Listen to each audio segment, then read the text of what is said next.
Turning now to the Trump administration's crackdown on college campus protesters, Mohsen Mahdawi, a green card holder, was arrested earlier this week in Vermont. He was among the students who led protests at Columbia University against the war in Gaza. While he is not charged with any crime, the administration wants him deported. Why? They say he undermines U.S. foreign policy. Lilia Luciano was the only reporter to sit down with Mahdawi the night before he was detained, and she was there when federal agents took him away.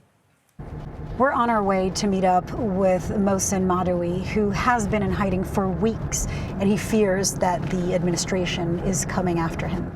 We met Mohsen Mahdawi in Vermont on Sunday, where he had been sheltering in place, concerned about deportation, even though he has a green card, like fellow Palestinian Columbia student and protester Mahmoud Khalil. How do you make that choice to leave your housing and hide?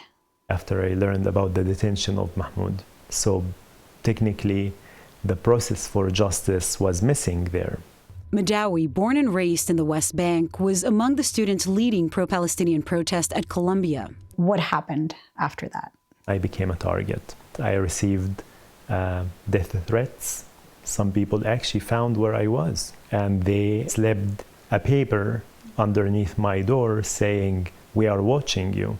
Before leaving New York City to Vermont, Mahdawi got a notice for a long-awaited appointment to become a U.S. citizen. When you got the appointment, what were your thoughts? Mixed feelings. I've been waiting for this for more than a year. And the other feeling is like, wait a minute, is this a honey trap? You think they could be calling you in to detain you? Correct. What do you want people to hear from you in the case that you are detained? I want people to know that my compassion extended beyond the Palestinian people. My compassion is also for the Jewish people and for the Israelis as well. My voice may not be heard for a very long time. So I am giving this interview because I have faith.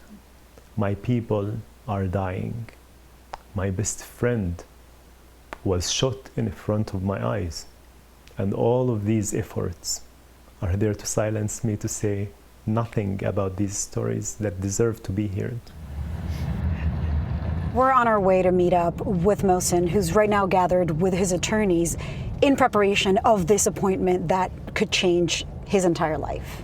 Mohsen just walked into the building where the appointment is happening. Soon after, we saw what appeared to be officers strapping on vests. This is ICE. All of those trucks were ICE. An hour later, Mahdawi was let out in handcuffs. He was set to graduate next month. If my story will become another story for the struggle to have justice and democracy in this country, let it be. Mohsen Mahdawi's lawyers have filed a petition challenging the legality of that detention, and a federal judge signed a temporary restraining order to prevent agents from transporting him out of the state of Vermont. Right now, the State Department officials have said that due to privacy considerations, they can't comment on this specific case. But right now, he remains in federal detention in Vermont. Yeah, but you know what's so unsettling about this? He's in the country legally. He has a green card. Absolutely.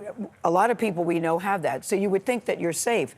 This shows that you're not safe. And not just that, Gayle, the fact that he was sent an email for that application, right. Not for that application, for that appointment for his citizenship. He was ready, he told me. He said he was at a fork on the road. Either he gets closer to becoming a citizen with more or full rights, or he's detained.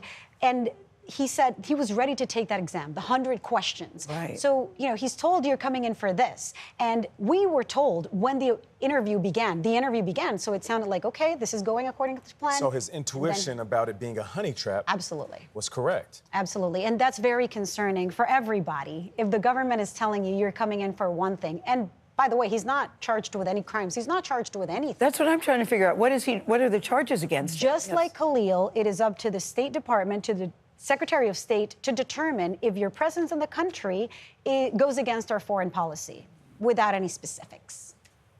It's it's a story to keep an eye on. It is Yes. concerning because most people will receive an email about their citizenship That they've been and say, waiting for, Nate. Okay. And you Yeah. can't not show up. That's part of the process. And that's what he told me. He said, look, I asked him, you know the stakes. Why are you showing up? And he said, well, because that's part of the process and I still have hope that if I am a citizen, I can continue speaking on what matters. So now he's detained where and for how long? He's in Vermont. The temporary restraining order, his attorneys tell me they're trying to turn it into a preliminary injunction to keep him in Vermont, and they're trying to get him out on bail as well. All right, Lilia, thank you.